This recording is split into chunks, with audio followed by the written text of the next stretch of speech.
এই মুহররম মাসে, শুহাদায়ে কারবালার মাসে, সম্মানিত মাসে এই তিনটি জিকির করতে ভুলবেন না। আপনারা এই তিনটি জিকির করবেন ইনশাআল্লাহ। নবীজি সাল্লাল্লাহু আলাইহি ওয়াসাল্লাম করতে বলেছেন। নবীজি সাল্লাল্লাহু আলাইহি ওয়াসাল্লাম সব সময় তিনটি জিকির করতেন, সাহাবায়ে কেরামগণ করতেন, আমাদেরকে করার জন্য হাদিসের মাধ্যমে উৎসাহিত করেছেন। বেহেশতের পথের সুপ্রিয় দিনী ভাই ও বোনেরা, আজকের এই ভিডিওতে জিকিরের ফজিলত, এমন তিনটি জিকিরের কথা আপনাদেরকে জানিয়ে দেব। আপনারা এই তিনটি জিকির কখনো ছাড়বেন না। প্রিয় দিনদার মুসলমান ভাই ও বোনেরা, উঠতে বসতে চলতে ফিরতে এই তিনটি জিকির আপনি এই মুহররম মাসে সব সময় করতে থাকুন। আপনার জন্য রহমতের দরজা খুলে যাবে, রিজিকের দরজা খুলে যাবে, আপনার সকল কিছুতেই বরকতে পরিপূর্ণ হয়ে যাবে। রুজি রোজগারে বরকত হবে, হায়াতে বরকত হবে ইনশাআল্লাহ। আপনার সকল কাজে আল্লাহ তাআলার গায়েবী সাহায্য আসবে। দুনিয়া ও আখিরাতের ভরপুর কল্যাণ অর্জন হবে ইনশাআল্লাহ। প্রিয় দিনদার মুসলমান ভাই ও বোনেরা, আমি নিশ্চিত আজকের এই জিকির আমলের আলোচনাটি আপনার আমার জীবনের মোড় ঘুরিয়ে দিবে ইনশাআল্লাহ। তাই ধৈর্য ধরে ভিডিওটি দেখার ও শোনার জন্য অনুরোধ করছি। প্রিয় দিনদার মুসলমান ভাই ও বোনেরা, তাহলে মূল আলোচনা শুরু করা যাক।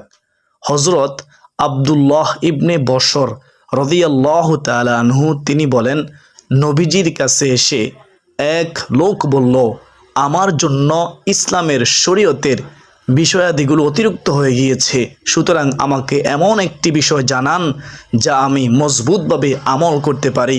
তখন নবীজি সাল্লাল্লাহু আলাইহি ওয়াসাল্লাম ওই লোককে বললেন, তুমি সদা সর্বদাই জিকির করো, তোমার জিহ্বা যেন আল্লাহ তাআলার জিকিরের দ্বারা সিক্ত থাকে। নবীজি কি বললেন? নবীজি সাল্লাল্লাহু আলাইহি ওয়াসাল্লাম বললেন, তিনি লোকটিকে বলেছিলেন আল্লাহ তাআলার জিকির করতে, জিকির আমলের কথা বললেন, তুমি সদা সর্বদাই আল্লাহ তাআলার জিকির করবে। প্রিয় দিনদার মুসলমান ভাই ও বোনেরা, আশা করি সকলে বুঝতে পেরেছেন জিকিরের আমল কত দামি আমল। সুবহানাল্লাহ। হযরত আবু সাঈদ আল খুদরি রাদিয়াল্লাহু তাআলা আনহু থেকে বর্ণিত, তিনি বলেন, রাসূলুল্লাহ সাল্লাল্লাহু আলাইহি ওয়াসাল্লামকে প্রশ্ন করা হলো, কি প্রশ্ন করা হলো? কিয়ামতের দিন আল্লাহ তাআলার নিকট বান্দাদের মধ্য থেকে কে মর্যাদায় সবচেয়ে উত্তম হবে, সর্বশ্রেষ্ঠ হবে? নবীজি তখন বললেন, আল্লাহ তাআলার অধিক জিকিরকারীগণ। সুবহানাল্লাহ। প্রিয় দিনী ভাই ও বোনেরা, হযরত আবু দারদা রাদিয়াল্লাহু তাআলা আনহু তিনি বলেন, নবীজি সাল্লাল্লাহু আলাইহি ওয়াসাল্লাম বলেছেন, আমি তোমাদেরকে অধিক উত্তম কাজ সম্পর্কে জানাবো না, যা তোমাদের মনিবের নিকট সবচেয়ে পবিত্র, তোমাদের সম্মানের দিক থেকে সবচেয়ে উঁচু, স্বর্ণ রৌপ্য দান খয়রাত করার চেয়ে অধিক দামি, বেশি ভালো, এবং তোমাদের শত্রুর মোকাবেলায় অবতীর্ণ হয়ে তাদেরকে হত্যা করা কিংবা শহীদ হওয়া থেকে উত্তম। সুবহানাল্লাহ। সাহাবায়ে কেরাম বললেন, ইয়া রাসূলুল্লাহ, নবী গো, হ্যাঁ, আমাদেরকে জানিয়ে দিন, বলে দিন, আপনি আমাদেরকে বলে দিন। তখন নবীজি সাল্লাল্লাহু আলাইহি ওয়াসাল্লাম বললেন, ও আমার সাহাবীরা, শুনো, সেটি হলো মহান আল্লাহ তাআলার জিকির। সুবহানাল্লাহ।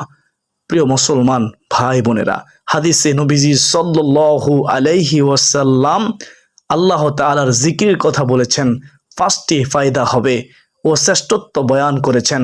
সেগুলো হলো, এক নম্বরে জিকির হলো সর্বোত্তম আমল। দুই নম্বরে জিকির হলো আল্লাহ তাআলার কাছে সবচেয়ে পবিত্র আমল। তিন নম্বরে আল্লাহ তাআলার জিকিরের ফলে সম্মান বৃদ্ধি করে দিবেন। সুবহানাল্লাহ। চার নম্বরে জিকির করা স্বর্ণ রৌপ্য দান খয়রাত করার চেয়েও বেশি উত্তম। সুবহানাল্লাহ। পাঁচ নম্বরে জিকির করা হলো জিহাদে শহীদ হওয়ার চেয়েও আরো বেশি উত্তম। সুবহানাল্লাহ। জিকিরগুলো এত দামি একটি আমল, আশা করি সকলে বুঝতে পেরেছেন। এই হাদিসের শেষে হযরত মুআজ ইবনে জাবাল রাদিয়াল্লাহু তাআলা আনহু তিনি বর্ণনা করেন, তিনি বলেন, আল্লাহ তাআলার শাস্তি হতে মুক্তি পাওয়ার জন্য আল্লাহ তাআলার জিকিরের তুলনায় অগ্রগণ্য আর কোনো জিনিস নেই। অর্থাৎ যে যত বেশি জিকির করবে সে আল্লাহ তাআলার প্রিয় হবে, আল্লাহ তাআলা আযাব গজব থেকে তাকে দূরে রাখবে। সুবহানাল্লাহ। প্রিয় দর্শক, কিয়ামতের দিন অধিক জিকিরকারীগণ সবার আগে আগে জান্নাতে অগ্রসর হয়ে যাবে। জিকিরের ব্যাপারে সবচেয়ে সুন্দর একটি হাদিস হলো, প্রিয় মুসলমান ভাই বোনেরা শুনবেন মনোযোগ দিয়ে। হযরত আবু হুরায়রা রাদিয়াল্লাহু তাআলা আনহু থেকে বর্ণিত, তিনি বলেন, আল্লাহ তাআলার একদল ফেরেশতা আছেন যারা আল্লাহ তাআলা জিকিররত লোকদের খুঁজে খুঁজে পথে পথে ঘুরে বেড়ান। যখন তারা কোথাও আল্লাহ তাআলার জিকিররত লোকদেরকে দেখতে পান, তখন ফেরেশতারা পরস্পরকে ডাক দিয়ে বলেন, তোমরা আপন আপন কাজ করার জন্য এগিয়ে আসো। তখন তারা তাদের নূরের পাখাগুলো দিয়ে সে নিকটবর্তী আকাশ পর্যন্ত তাদেরকে ডেকে ফেলে। সুবহানাল্লাহ। তখন ওই ফেরেশতাদেরকে আল্লাহ তাআলা জিজ্ঞেস করেন, আমার বান্দা কি বলতেছে? ফেরেশতারা তারা বলেন, আপনার পবিত্রতা বর্ণনা করতেছে, আপনার শ্রেষ্ঠতর ঘোষণা দিচ্ছে, তারা আপনার গুণগান করতেছে, প্রশংসা করতেছে, আপনার জিকির করতেছে এবং আপনার মাহাত্ম্য প্রকাশ করতেছে। তখন আল্লাহ তাআলা জিজ্ঞেস করবেন, তারা কি আমাকে দেখেছে? তখন ফেরেশতারা বলবে, হে আমার প্রতিপালক, আপনার শপথ আপনাকে তারা দেখেনি। আল্লাহ তাআলা বলবেন, আচ্ছা তবে যদি তারা আমাকে দেখতো তখন তারা কি করত? ফেরেশতারা বলেন, যদি তারা আপনাকে দেখতো তাহলে তারা আরো অধিক অধিক পরিমাণে ইবাদত করত, আরো অধিক পরিমাণে আপনার মহত্ব ঘোষণা করত, আরো অধিক পরিমাণে আপনার পবিত্রতা বর্ণনা করত। বর্ণনাকারী তিনি বলেন, তখন আল্লাহ তাআলা বলবেন, তারা আমার কাছে কি চায়? তখন ফেরেশতারা তারা বলবে, তারা আপনার কাছে জান্নাত চাই। তিনি আবার জিজ্ঞাসা করবেন, ও আমার ফেরেশতারা শুনো, তারা কি জান্নাত দেখেছে? ফেরেশতারা বলবেন, না, আপনার সত্তার কসম তারা জান্নাত দেখেনি। আল্লাহ তাআলা আবার জিজ্ঞাসা করবেন ফেরেশতাদেরকে, যদি তারা জান্নাত দেখতো তবে তারা কি করত? ফেরেশতারা উত্তরে বলল, যদি তারা জান্নাত দেখতো, জান্নাত দেখতে পেত, তাহলে তারা জান্নাতের আরো অধিক লোভ করত, আরো বেশি চাইতো এবং এর জন্য আরো বেশি বেশি তারা আকৃষ্ট হতো। আল্লাহ তাআলার ফেরেশতাদেরকে আল্লাহ তাআলা জিজ্ঞেস করেন, তারা কি থেকে আশ্রয় চায়? তারা কি থেকে আশ্রয় চায়? ফেরেশতাগণ বলবেন, তারা জাহান্নাম থেকে আশ্রয় চায়। তিনি আবার জিজ্ঞেস করবেন, ও আমার ফেরেশতারা শুনো, তারা কি জাহান্নাম দেখেছে? জবাবে ফেরেশতারা বলবেন, আল্লাহর কসম হে প্রতিপালক, তারা জাহান্নাম দেখেনি। আল্লাহ আবার জিজ্ঞেস করবেন ফেরেশতাদেরকে, ও আমার ফেরেশতারা শুনো, তারা কি জাহান্নাম দেখেছে? তারা যদি জাহান্নাম দেখতো তাহলে তারা কি করত? ফেরেশতারা জবাবে বলে, হে আমার প্রতিপালক, হে আল্লাহ, তারা যদি জাহান্নাম দেখতো তাহলে তারা সেখান থেকে পালিয়ে যেত এবং অত্যন্ত বেশি ভয় করত। তখন আল্লাহ তাআলা বলবেন, আমি তোমাদেরকে সাক্ষী রাখতেছি, হে ফেরেশতারা শুনো, তোমরা সাক্ষী থাকো, আমি আল্লাহ তাদেরকে ক্ষমা করে দিলাম। সুবহানাল্লাহ। তখন ফেরেশতাদের মাঝে একজন বলবেন, হে আল্লাহ, তাদের অমুক ব্যক্তি আছে, সে তাদের অন্তর্ভুক্ত নয়, বরং সে কোনো প্রয়োজনে এখানে এসেছে। আল্লাহ বলবেন, তারা এমন উপনিবেশকারী যাদের মজলিস থেকে কেউ বিমুখ হয় না। সুতরাং যারা কোনো মজলিসে আসে না, অন্য কোনো কাজে আসে এবং মজলিসের আশেপাশে তাদেরকেও আল্লাহ তাআলা ক্ষমা করে দিবেন। সুবহানাল্লাহ। সুতরাং যারা মজলিসে আসে, দাঁড়িয়ে থাকেন, মাহফিলে এসে দাঁড়িয়ে থাকেন, তাদের উচিত যে কোনোভাবে বসে যাওয়া, তাহলে আল্লাহ তাআলা ক্ষমা করে দিবেন। সূরা আহজাবের 41 নম্বর আয়াত থেকে 42 নং আয়াতে আল্লাহ তাআলা তিনি বলেন, হে মুমিনগণ, তোমরা আল্লাহ তাআলাকে অধিক পরিমাণে স্মরণ করো এবং সকাল বিকাল আল্লাহর পবিত্রতা বর্ণনা করো। সুবহানাল্লাহ। প্রিয় দিনী ভাই ও বোনেরা, চাইলে নাটক, সিনেমা, গান, অন্য কিছু দেখতে পারতেন, কিন্তু আপনারা আপনাদের মূল্যবান সময়টুকু ব্যয় করে এই জিকিরের আমল শেখার জন্য আলোচনাটি শুনতেছেন, দেখতেছেন। আল্লাহ তাআলা এই উসিলায় আপনাকে আমাকে ক্ষমা করে দিলেও দিতে পারেন। সুবহানাল্লাহ, সুবহানাল্লাহ। জিকির বড় একটি দামি ইবাদত। নবীজি বলেন, যে কলব আল্লাহ তাআলা জিকির করে সেই কলব হলো জীবিত মানুষের মতো, আর যেই কলব আল্লাহ তাআলার জিকির করে না সেই কলব হলো মৃত মানুষের মতো। সাহাবায়ে কেরাম জিজ্ঞাসা করলেন, ইয়া রাসূলুল্লাহ, ইয়া হাবিবাল্লাহ, নবী গো, কলব আবার কি? তখন নবীজি বললেন, প্রতিটি মানুষের বাম দুধের 2 আঙ্গুল নিচে একটি গোস্তের টুকরো আছে, ওই গোস্তের টুকরো যদি ভালো হয় পুরো মানুষটাই ভালো হয়ে যায়, আর যদি ওই গোস্তের টুকরো যদি খারাপ হয় পুরো মানুষটাই খারাপ হয়ে যায়। নবীজি তখন বললেন, ও আমার সাহাবীরা শুনো, সে গোস্তের টুকরোর নামই হলো কলব, অন্তর, হৃদয়। মানুষ যখন একটি গুনাহের কাজ করে তখন সে গোস্তের টুকরোর মধ্যে একটি কালো দাগ পড়ে যায়। যখন সে 2টি গুনাহের কাজ করে তখন সে গোস্তের টুকরোর মধ্যে আরও একটি কালো দাগ পড়ে যায়।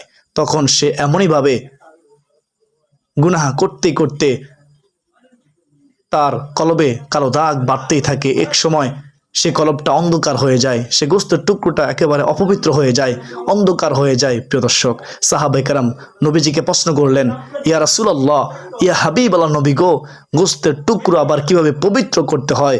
তখন নবীজি বললেন, যখন কোনো ব্যক্তি আল্লাহ তাআলার নামের উপর জিকির করে তখন সেই জিকিরের ধাক্কায় গোস্তের টুকরোটা পরিষ্কার পরিচ্ছন্ন হয়ে যায়, সেই কলবটা পরিষ্কার পরিচ্ছন্ন হয়ে যায়। সুবহানাল্লাহ, সেই গোস্তের টুকরোর মধ্যে শয়তান আর বসতে পারে না, বাসা বাঁধতে পারে না।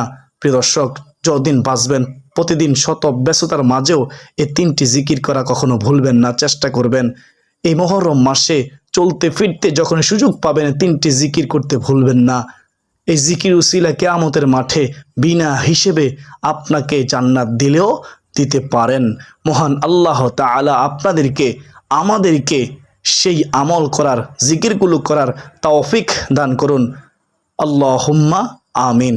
এখন শুনুন কোন 3টি জিকির।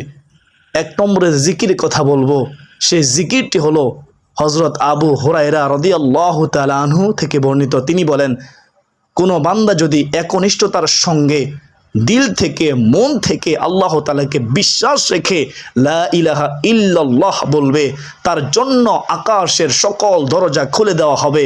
অতএব উক্ত কালিমা আরশে আজিম পর্যন্ত পৌঁছে যায় যতক্ষণ না তার গুনাহ ক্ষমা করা হয়। সুবহানাল্লাহ, লা ইলাহা ইল্লাল্লাহ এমন একটি জিকির যা সব সময় পড়া যায়, ঠোঁট নাড়ানো ছাড়াও পড়া যায়, মানুষের সামনে বসে থাকলেও বসে বসে পড়া যায়। এই জিকিরটি করতে পারবেন, একেবারে সহজ, কেউ বুঝতে পারবে না। আল্লাহকে খুশি করার জন্য পড়বেন, তাহলে আসমানের সকল দরজা আপনার জন্য খুলে যাবে। সুবহানাল্লাহ, আপনারা সকাল সন্ধ্যায় নিয়মিত এই জিকিরটি করবেন। যে কোনো সময় আপনি সুযোগ পাবেন সেই সময় পড়বেন। বিশেষ করে মা বোনেরা, আপনারা রান্না করতেছেন, সংসারে কাজ করতেছেন, পড়ুন মনে মনে এই মুহররম মাসে লা ইলাহা ইল্লাল্লাহ। বিশেষ করে মা বোনেরা, আপনারা অবশ্যই এই জিকিরটি করার চেষ্টা করবেন এই পবিত্র মাসে, মুহররম মাসে। আর যারা পুরুষ আছেন, আপনারা অফিস আদালতের মধ্যে যারা কাজ করেন তারা কাজ করার সময় পড়বেন, খেতে খামারে যারা কৃষি কাজ করেন তারাও সময় ফেলে পড়বেন, এই জিকিরটি করতে পারবেন। অনেক ফজিলতপূর্ণ একটি জিকির মুসলমান ভাই বোনেরা। হাদিসের মধ্যে এসেছে, যদি এক পাল্লায় লা ইলাহা ইল্লাল্লাহ রেখে দেওয়া হয় আর আরেক পাল্লার মধ্যে যদি আল্লাহ তাআলার সৃষ্টিকুল 7 আসমান 7 জমিনকে রেখে দেওয়া হয়, তারপরেও লা ইলাহা ইল্লাল্লাহ জিকির সবচেয়ে বেশি ওজন হবে। প্রিয় দর্শক, আমরা এই জিকিরটি করার চেষ্টা করব এই পবিত্র মুহররম মাসে ইনশাআল্লাহ। আল্লাহ তাআলা আমাদেরকে এই জিকিরটি মুহররম মাসে করার তৌফিক দান করুন, আমিন। তারপর 2 নম্বর যে জিকিরের কথা বলবো শুনেন, সেই জিকিরটি হলো ইবনে ওমর রাদিয়াল্লাহু তাআলা আনহু তিনি বলেন, একদিন আমরা রাসূলুল্লাহ সাল্লাল্লাহু আলাইহি ওয়াসাল্লামের সঙ্গে নামাজ পড়তেছিলাম। সেই সময়ে লোকদের মাঝে হতে এক লোক বলে উঠল, আল্লাহু আকবার কাবীরা ওয়ালহামদুলিল্লাহি কাসীরা ওয়া সুবহানাল্লাহি বুকরাতাও ওয়া আসীলা। আল্লাহু আকবার কাবীরা ওয়ালহামদুলিল্লাহি কাসীরা ওয়া সুবহানাল্লাহি বুকরাতাও ওয়া আসীলা। তখন নবীজি সাল্লাল্লাহু আলাইহি ওয়াসাল্লাম বললেন, এই বাক্যটি, এই জিকিরটি, এই দোয়াটি কে বলেছে? উপস্থিত লোকদের মাঝে এক লোক বলে উঠল, আমি ইয়া রাসূলুল্লাহ সাল্লাল্লাহু আলাইহি ওয়াসাল্লাম, আমি বলেছি। তখন রাসূলুল্লাহ সাল্লাল্লাহু আলাইহি ওয়াসাল্লাম তিনি বলেন, এই দোয়ায় আমি এতই আশ্চর্য হয়ে গিয়েছি যে এই বাক্যগুলোর জন্য আকাশের রহমতের দরজাগুলো আল্লাহ খুলে দিয়েছেন। সুবহানাল্লাহ। ইবনে ওমর রাদিয়াল্লাহু তাআলা আনহু তিনি বলেন, আল্লাহ রাসূল সাল্লাল্লাহু আলাইহি ওয়াসাল্লামের কাছ থেকে যখন আমি এই কথা শুনেছি, শোনার পর থেকে কখনো এই দোয়া পাঠ করা পরিহার করে নি। সুবহানাল্লাহ, আল্লাহু আকবার কাবীরা ওয়ালহামদুলিল্লাহি কাসীরা ওয়া সুবহানাল্লাহি বুকরাতাও ওয়া আসীলা। প্রিয় দর্শক, এখন আমরা তৃতীয় নম্বর জিকির সম্পর্কে জানবো।